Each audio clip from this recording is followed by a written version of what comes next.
ठाणे शहरातील निबंधक उपनिबंधक कार्यालयाबाहेर आज आंदोलन करण्यात आलं।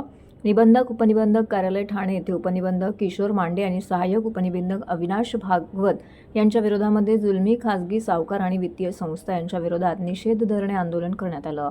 याप्रसंगी महाराष्ट्र लोकाधिकार समितीचे प्रदेश अध्यक्ष ॲडव्होकेट प्रसादजी करंदीकर, लोकाधिकार समितीचे वरिष्ठ महाराष्ट्र प्रदेश नेते वाघमारे लोखंडे साहेब, महाराष्ट्र प्रदेश संघटक मधुकर मोरे, माजी जिल्हाध्यक्ष धनाजी सुरोसे, ठाणे जिल्हा प्रमुख सचिन यादव, ठाणे शहर प्रमुख राजेश बामणे, रिपब्लिकन सेना ठाणे जिल्हा प्रमुख आणि ज्येष्ठ पत्रकार आबासाहेब चासकर यांसह अनेक पदाधिकारी आणि कार्यकर्ते येथे उपस्थित होते। या प्रसंगी ॲडव्होकेट प्रसाद करंदीकर यांनी आलेल्या जनसमुदायाला मार्गदर्शन करून किशोर मांडे यांच्याशी निवेदन देऊन कर्जदार आणि खासगी सावकारांच्या समस्यांच्या मागण्या सादर केल्या। किशोर मांडे यांनी मागण्या मान्य करूनही आम्ही न्याय देऊ असं जनसमुदायाला सांगितलंय। सचिन यादव आणि राजेश बामणे यांनी देखील आपले मनोगत व्यक्त केले, तर आबासाहेब चासकर आणि धनाजी सुरोसे यांनी शासकीय व्यवस्थेला प्रशासनाला धारेवर धरले आणि या संदर्भात जाब विचारणा केली आहे। आम्ही महाराष्ट्र लोकाधिकारी समितीचा अध्यक्ष ॲडव्होकेट प्रसाद करंदीकर बोलतोय।